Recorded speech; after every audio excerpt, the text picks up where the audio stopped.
역사 속에 이제 기적의 생還관련해서 우리나라 쪽에서는 지금 이제 튀르키예나 시리아처럼 큰 뭐 지진 이런 것들은 없었습니다. 대신 이제 삼면이 바다기 때문에 우리나라 뭔가 이제 바다와 관련해서 배를 타고 가다가 뜻밖의 풍랑을 만난다거나 이렇게 해서 이제 표류를 하는 경우가 있게 되는데요. 그런 경우 이제 사실 이제 그 기억 속에 보면은 아 그분이 이제 못 돌아올 것 같다. 이제 이분이 여기 떠나서 못 돌아올 것 같다고 했는데 6개월 또 1년 만에 돌아오는 분들이 있고 또 심지어는 3년 만에 갔다 오는 분들도 있습니다. 이제 이런 분들의 이야기들 중에서 결국은 나중에 다녀왔는데 임금이 보기에 당신이 다녀온 그 기록은 정말 우리나라에 도움이 될 것 같다. 써라 해갖고 성문 밖에서 8일 동안 써서 완성한 책이 있습니다. 제가 자료를 찾다 보니까 저는 그냥 이 책을 알고 있었는데 다른 분들은 애니네 대당 입법기하고 구법기하고 그다음에 이제 마르코 폴로가 갔던 그 기행문하고 더불어서 중국의 3대 기행문이다라는 평가를 하고 있는 최부의 표해록이라는 책. 최부의 표해록. 이라는 책이 그런 어떤 평가를 받는다고 하더라고요. 그런데 이제 거기까지는 잘 모르지만 당시 이제 그 성종연간에 조선시대 성종연간에 중국의 어떤 여러 내력을 살펴볼 수 있는 굉장히 중요한 자료로서도 가치를 갖고 있는 그런 책이기도 합니다. 부해록. 표해. 아, 표해록? 네, 최부 선생의 표해록. 근데 저 처음 들어보는데요. 그러니까 표착, 표해. 그러니까 이거 뭔가 바다를 헤맸다, 표류했다 이런 의미를 갖고 있거든요. 그러니까 이분이 이제 원래 그 나주분인데 서울에서 이제 여러 가지 그 책과 관련된 편찬 작업을 하게 됩니다. 굉장히 탁월했던 수재였던 거예요. 그래서 서거정하고 더불어서 동국통감, 그다음에 우리가 알고 있는 동국예지 승남 다 편찬자입니다. 아이고. 그러니까 굉장히 탁월했던 인물이었는데 어느 날은 이제 임금한테 특별 명령을 받아요. 제주도 쪽에 죄인이 몇 명 도망갔는데 잡아와라. 그래서 추세 경차관이라고 하는 특별직을 가지고 이제 제주도로 내려가서 그들을 잡아 드리는 작업을 하게 됩니다. 그래서 감옥에 가두고 체포했구나. 네, 이제 서울로 올라가면 되는데 이제 여기 절차가 필요하니까 이제 기다리고 있던 상황이었죠. 그런데 갑자기 아버지가 돌아가신 거예요.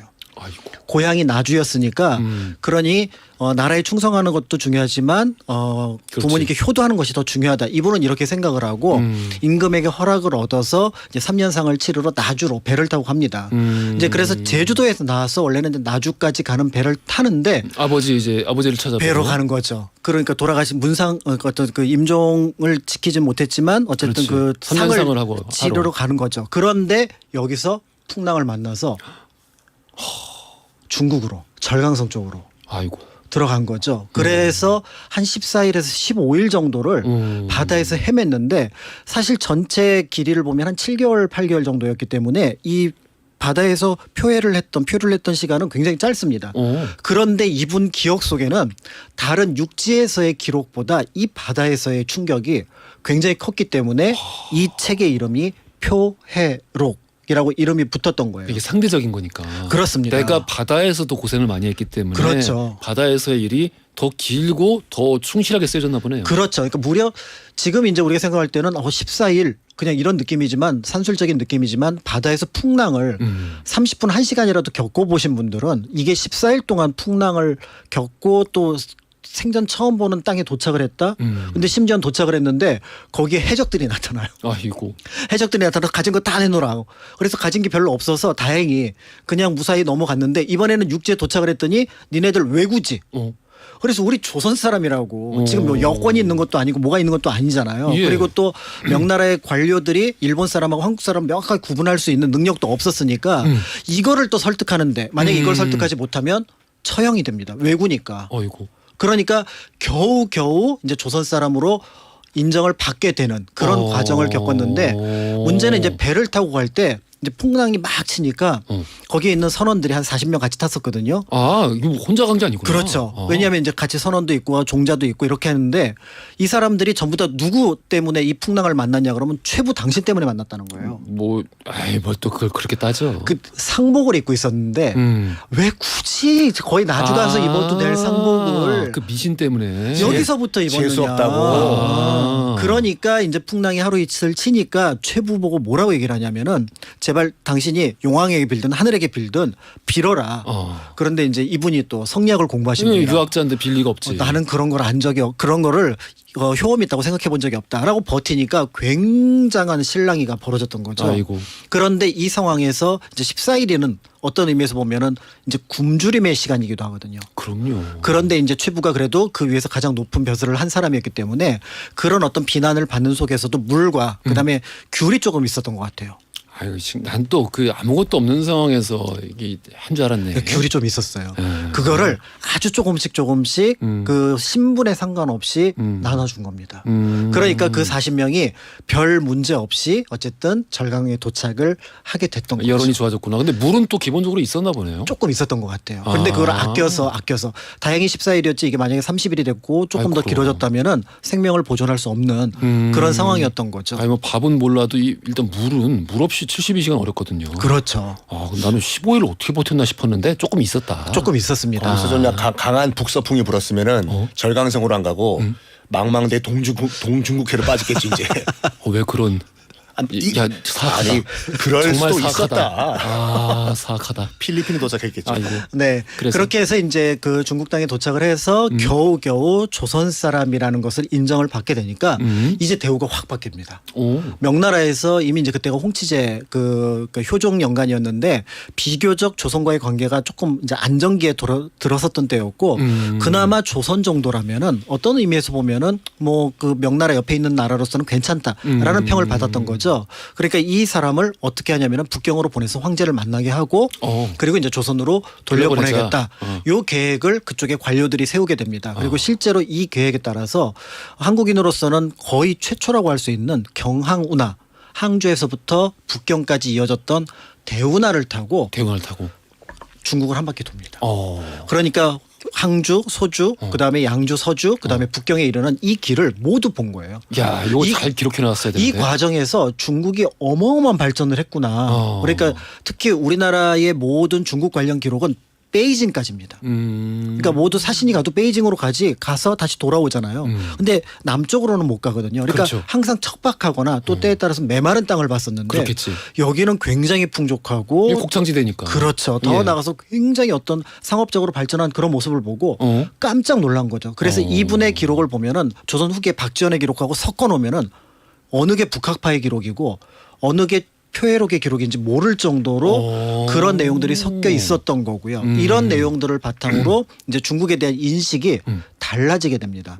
그런데 흥미로운 건 최부라는 분이 굉장히 어떻게 보면은 자신감이 넘쳤던 것 같아요. 자신감이 네, 현장에서 만났는데 이제 중국 관료들이 뭐라 얘기를 하는데 굉장히 이제 작은 나라에서 왔으니까 예. 무시를 하려고 했는데 이분이 아까 동국 통감, 동구여지 승남, 그다음 그렇죠. 중국 경서를 모두 꿰뚫고 있으니까 중국 사람하고 만나서 중국 고전을 얘기를 하면 오히려 이분이 더 잘 아는 거예요. 니네 동네 이런 얘기 있는데 혹시 들어봤어? 그래 모른다는 거죠. 근데 오히려 이분은 역사책에서 또는 문헌에서 그 고전에서 봤던 그 장소를 가니까 너무 반가운 거예요. 그래서 이 내용을 확인하고 그 사람하고 얘기를 하면서 굉장히 인정을 받는 과정을 거쳤고요. 뭐 문화 답사기를 갖고. 그렇죠.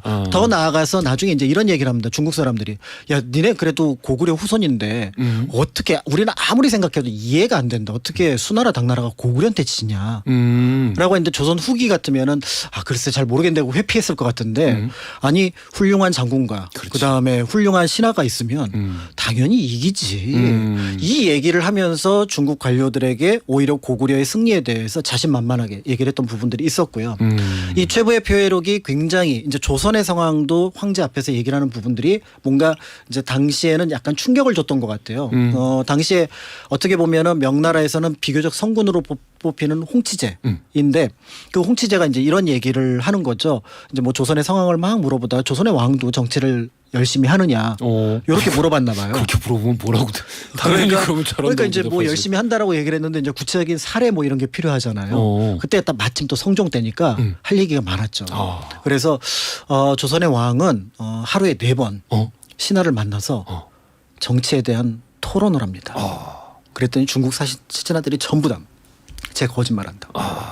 왕이 그럴 리가 없다. 왕이 어떻게 하루에 4번씩 신하를 만나는 그 경무를 소화를 하느냐. 그러니까 우리나라의 경연 같은 경우는 조강 중간 석강 있고 또 중간에 끼어 있는 공부가 있으니까 이거를 얘기를 했을 뿐이고 실제로 성종은 그걸 다 소화를 했던 왕이거든요. 그렇죠. 그런데 이 얘기를 하니까 이제 중국에서는 여태까지 똑똑한 줄 알았는데 거짓말도 잘하는구나. 거짓말쟁이구나. 이렇게 됐고요. 세종대왕 얘기하면 깜짝 놀라겠네. 그리고 이제 중국에 관심이 많았던 일본에서 에도 막부 시절에 이거를 번역을 하거든요. 번역을 하면서 표해록을 번역을 하면서 그 내용에 이제 어떻게 보면은 해설을 담는데 역주를 담는데 이 내용에 대해서는 이거는 믿을 수 없는 얘기다. 뻥이다. 황제 앞이라서 아무 얘기나 했던 것 같다. 라고 얘기를 하면서 도대체 이건 일본에서는 듣도 보도 못한 얘기라는 점에서 그런 면에서 이거는 납득할 수 없다. 그러니까 이 당시 어떤 그 동북아의 평균적인 정치 의식과는 다소 동떨어진. 그렇습니다. 왕에게 너무 많은 스트레스를 주는. 그렇죠. 그런 나라였구만. 조선은. 그렇습니다. 그리고 오히려 이제 명나라 가서 보니까 예를 들어 내시들이 그 발호를 하고 있고 불교를 숭상하고 이거 보니까 이분은 여기는 유교국가 성리학국가가 아니네. 그러니까 우리는 이 조선이 좀 너무 유별났어. 그렇죠. 그러니까 그 느낌을 가지고 오히려 명을 높이거나 또 때에 따라서는 무작정 어떻게 보면은 사대하는 그런 느낌이 아니라 명이 좀 이상하던데요? 라고 보고서 했었다라는 것.